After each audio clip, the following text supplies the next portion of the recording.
me outlook when I'm mad.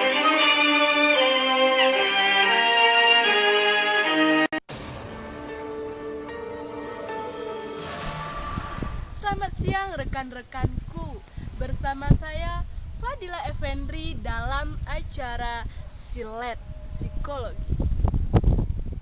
Kini di kuliah psikologi konsumen telah hadir metode baru versi 2012. Tema kali ini kita akan membicarakan tentang organizational buyer behavior. Sebagaimana yang sama-sama kita ketahui, lain orang, lain pula perilakunya. Untuk itu, di sini kami akan mengupas seluruh yang berhubungan dengan perilaku konsumen. Penasaran apa kelanjutannya? Mari saksikan di TKP.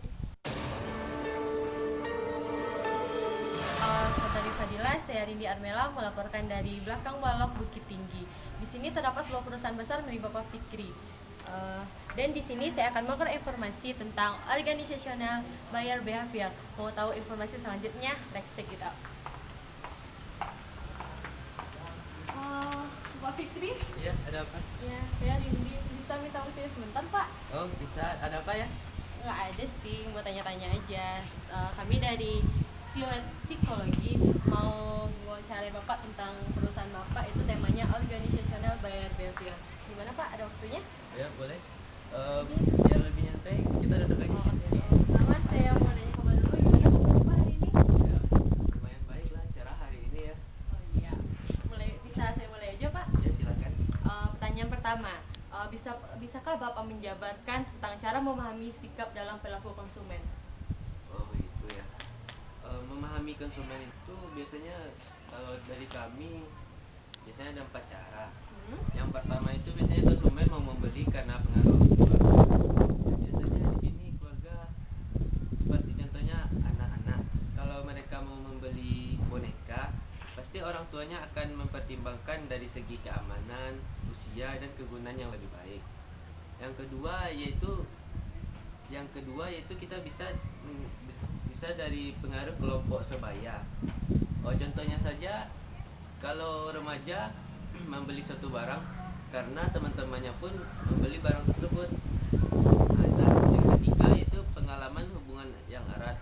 Misalnya ada historis dari mereka, kesalahan dari mereka, misalnya suatu barang yang sahabat, yaitu menyangkut sifat-sifat seperti suka menyerang, terbuka, kepatuhan ataupun otoritarisme dapat mempengaruhi merek dan produk.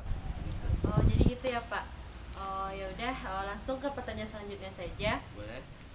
Bagaimana situasi dalam membeli atau proses pembelian di perusahaan Bapak? Oh, begini. Proses pembelian dipengaruhi oleh pentingnya dari kompleksitas dan juga keputusan dalam mengambil pilihan. Sederhana saja, pembelian itu berisiko rendah dan keputusannya rutin. Setelah itu umumnya dibuat oleh perorangan atau bahkan proses otomatis tanpa usaha yang keras. Di sini pemasar harus memahami tugas pembelian konsumen dihadapi oleh konsumen itu sendiri dan organisasi mereka dalam mengembangkan strategi pemasaran yang tepat. Saya rasa begitu. Ya, pertanyaan selanjutnya Pak, dalam perusahaan tentunya ada sebuah organisasi ya Pak ya. Nah, bisakah Bapak jelaskan langkah dalam proses pengambilan keputusan dalam organisasi di perusahaan Bapak?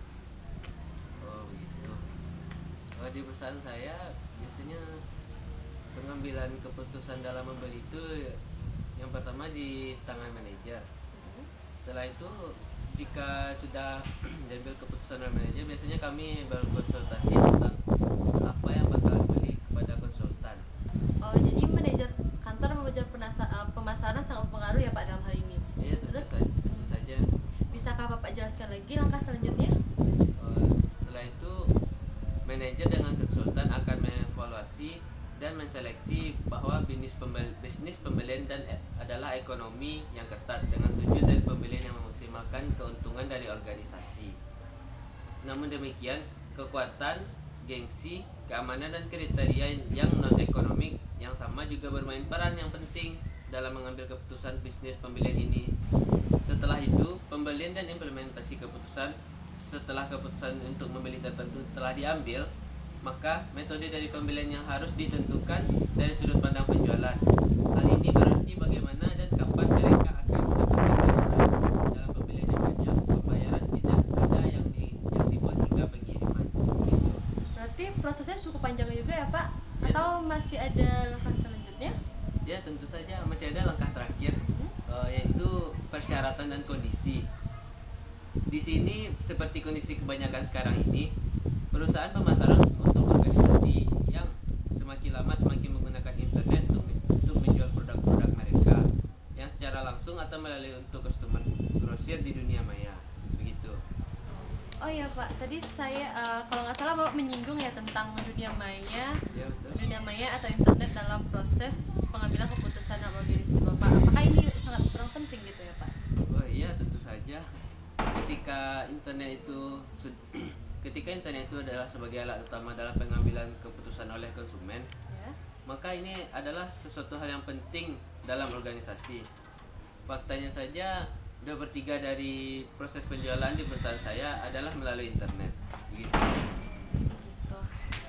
Baiklah Pak, sekian pertanyaannya, itu tadi pertanyaan terakhir. Ya. Ya semoga perusahaan Bapak sukses terus ya Pak ya, dan Amin. berkembang dan makin maju lagi ya. Terima kasih atas waktunya Pak. Pertanyaannya.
Sebetulnya makeup itu perlu nggak sih? Tergantung. Gimana ya? Ya perlu, nggak perlu. Bisa nggak difoto tanpa makeup? Jangan!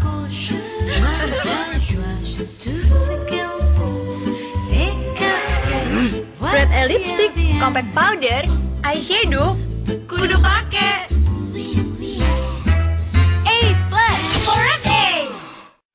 Aku Mira Lesmana. Aku anak SGM. Masa kecilku menyenangkan sekali karena ibu selalu memberi yang terbaik. Ibu memberi aku SGM dan memperkenalkan aku ke dunianya, dunia seni. Tapi aku bebas untuk mengikuti kata hati dan film yang aku pilih. Dukungan ibu sangat berarti. Aku Mira Lesmana, aku anak SGM juga anakku. Presinutri membantu prestasi. Pak Andi, begitu banyak cara dalam memahami sikap perilaku konsumen. Ada dari keluarga, teman sebaya, maupun yang lainnya. Oleh karena itu, kita sebagai konsumen harus bisa dalam memilih pilihan dalam pembelian, kompleksitas maupun yang lainnya.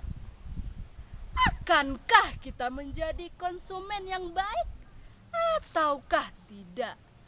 Itu semua tergantung kepada pribadi masing-masing. Rekan-rekanku, sekarang narasumber kedua kita adalah Ibu Elvi, yang mana beliau adalah seorang pengusaha koperasi psikologi. Di sini kita akan menguak informasi lebih lanjut tentang faktor-faktor yang mempengaruhi budaya organisasi. Untuk informasi lebih lanjut, silahkan kita langsung ke TKP.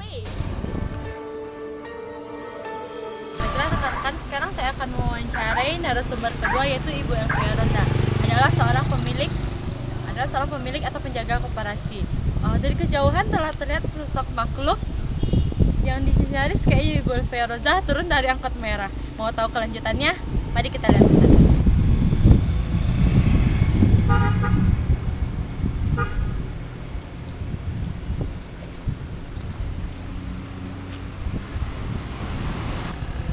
Bu Elvia Rosa, saya Rinda Armela dari Seleksi Psikologi. Kemarin yang bermalam yang nelfon Ibu, itu kan Bu?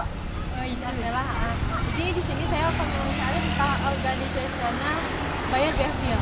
Itu nih ngerti ya Bu. Maksud saya itu perilaku organisasi pembeli. Jadi saya akan mewawancara Ibu atau tanya jawab itu tentang hal itu tuh, tapi masih menyangkut tentang operasi yang ibu jaga gitu. Apakah Ibu ada waktu Bu sebentar? Baik, nyambut tak kaki ya. Tapi ntar aja kok Bu, nggak nyampe sejam, paling setengah jam Ada di mana Bu? di tepi situ ada. Gimana kabarnya hari ini? Alhamdulillah lagi sehat. Jadi saya lihat Ibu tuh dari angkot ya Bu. Itu dari mana Bu? Tadi itu dari pasar membeli alat-alat koperasi. Jadi gini, seperti yang udah saya bilang